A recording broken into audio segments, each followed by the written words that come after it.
Hello, हाय, नमस्ते दोस्तों, कैसे हो आप सब। मैं आपकी होस्ट, दोस्त और सहेली वंशिका आप सभी का तहे दिल से बहुत बहुत स्वागत करती हूँ heart tales love stories by Vanshika के चैनल पर। मैं जानती हूँ बहुत इंतज़ार किया है आपने इस वाले एपिसोड के लिए, तो बहुत हो गया इंतज़ार। जैसे मैं हर बार आपके लिए एक प्यारी सी अनोखी सी लव स्टोरी लेकर आती हूँ, इस बार भी मैं एक अनोखी लव स्टोरी लेकर आई हूँ जिसका नाम ही है बहुत इंतज़ार हो गया।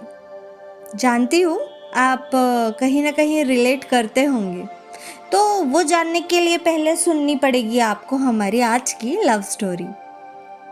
तो चलिए शुरू करते हैं।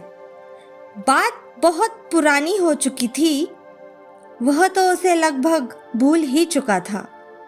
उसे तो ये भी याद नहीं था कि वह वापस लौटकर आ सकती है। उसके जीवन में बहुत ही अंधेरा हो गया था। वह तो अब यही सोचा करता था कि शायद वह वापस नहीं आएगी, क्योंकि वह यहाँ से जा चुकी थी। उसने कुछ भी नहीं कहा था। उससे तो यही लगता था कि शायद वो मुझसे प्यार ही नहीं करती।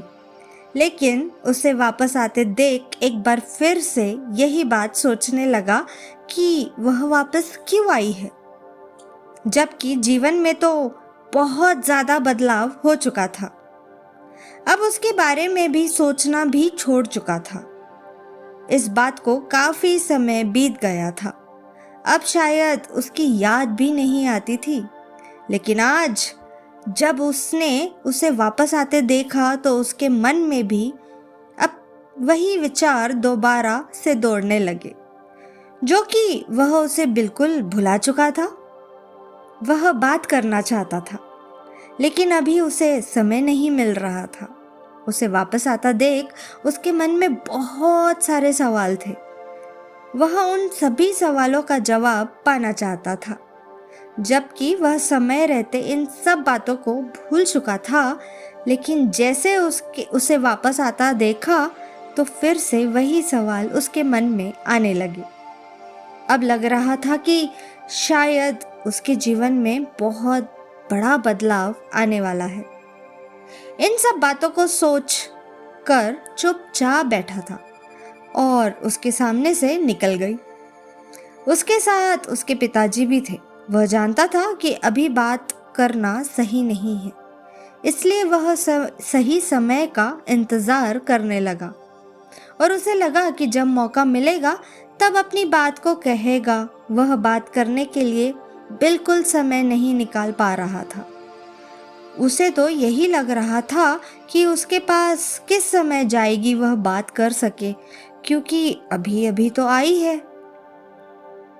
उसे आए हुए अभी 2 दिन हो गए थे, लेकिन अभी भी उसने बात नहीं की थी, क्योंकि उसे मौका नहीं मिल रहा था। लेकिन जब उसने देखा कि उसके घर में कोई नहीं है, वह उससे बात करने के लिए चला गया। उस लड़की से मिला और कहने लगा कि तुम काफ़ी समय बाद वापस आई।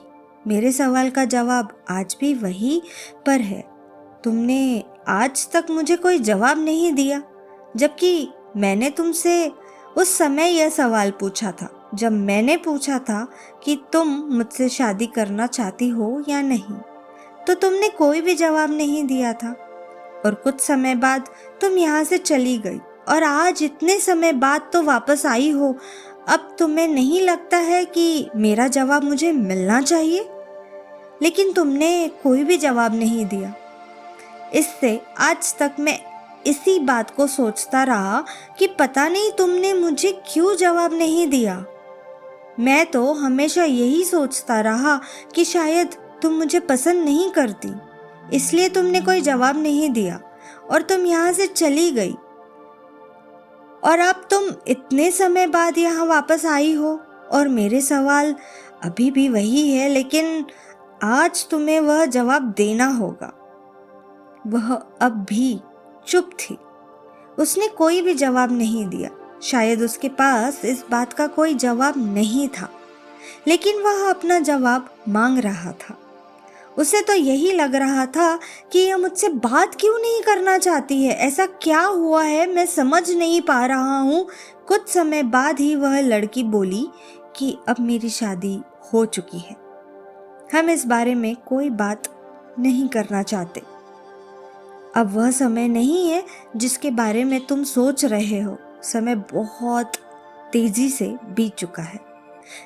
जब हम यहाँ से गए थे मेरे पिताजी ने मेरी शादी तय कर दी थी। इस बात को मैं भी नहीं जानती थी। मुझे लगा कि शायद पिताजी मुझे किसी रिश्तेदारी में लेकर जा रहे हैं और उसके बाद जब मैं वापस आऊँगी तो तुम्हें जवाब दे दूँगी, लेकिन ऐसा नहीं था।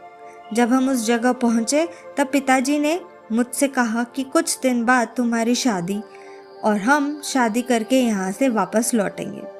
लेकिन शादी होने के बाद भी मैं वापस नहीं लौट पाई और जब मुझे मौका मिला तो अब मैं अपने पिताजी के साथ यहाँ पर आई हूँ। पिताजी ने गांव में भी किसी को नहीं बताया था और बिना बताए उन्होंने शादी कर दी और इस बारे में मुझे भी कोई खबर नहीं थी। मैं जानती हूँ कि अब समय बीत चुका है और अब वह समय वापस नहीं आ सकता जिसके लिए तुम इंतज़ार कर रहे हो। मुझे ऐसा लगता है कि शायद पिताजी को इस बारे में पता था मगर मुझे इसकी खबर नहीं थी, इसलिए उन्होंने मेरी शादी तय कर दी थी। यही कारण हो सकता है, जबकि उन्होंने कभी भी मुझसे नहीं पूछा था। मगर मुझे तो ऐसा नहीं लगता। अब कुछ हो सकता है, तुम्हें इंतज़ार छोड़ना होगा। लड़के को अब उसका जवाब मिल गया था। अब इससे ज़्यादा कुछ भी पूछ नहीं सकता था वो और कोई सवाल किए बगैर वहाँ से चला गया।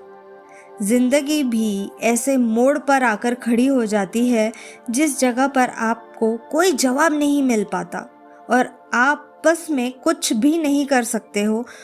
जो हो चुका है वो हो चुका है, उसे कुछ बदला नहीं जा सकता, ना कोई उसे बदल सकता है। इसके बाद आपको खुद को ही बदलना पड़ता है।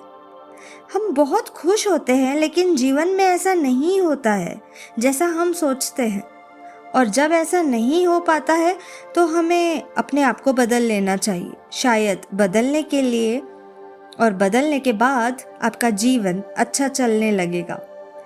इसलिए आपको उस बात पर ज़्यादा ध्यान नहीं देना चाहिए जो नहीं हो सकता है। कभी कभी जीवन में ऐसे मोड़ आते हैं जब हमें लगता है अब बदलना चाहिए, क्योंकि शायद उससे ही जीवन में कुछ बदलाव हो सकता है। अगर बदलाव से जीवन में कुछ अच्छा हो सकता है तो बदलना ज़रूरी है और बदलना ज़रूर चाहिए। अगर आपको लगता है कि यह बात सही है तो आगे भी शेयर करें और कमेंट करके अपनी अंशिका को ज़रूर बताइए। तो दोस्तों, कमेंट कर ही रहे हो तो ये भी बता देना कि आपको आज की हमारी ये लव स्टोरी कैसी लगी। मुझे आपके कमेंट्स का इंतज़ार होता है। मैं वादा करती हूँ मैं फिर मिलूँगी एक ऐसे सैड नहीं बट हैप्पी लव स्टोरी के साथ। कभी खुशी कभी गम चलता रहता है। तो आज मैंने सैड लव स्टोरी बताई है बट कल वादा करती हूँ हैप्पी लव स्टोरी भी लेकर आऊँगी। उसके लिए आपको मुझे रोज़ाना सुनना पड़ेगा। कहाँ? हार्ट टेल्स बाय वंशिका के चैनल पर। तो चलिए दोस्तों, फिर मिलेंगे एक अनोखी लव स्टोरी के साथ। तब तक के लिए टेक केयर, बाय बाय, अलविदा।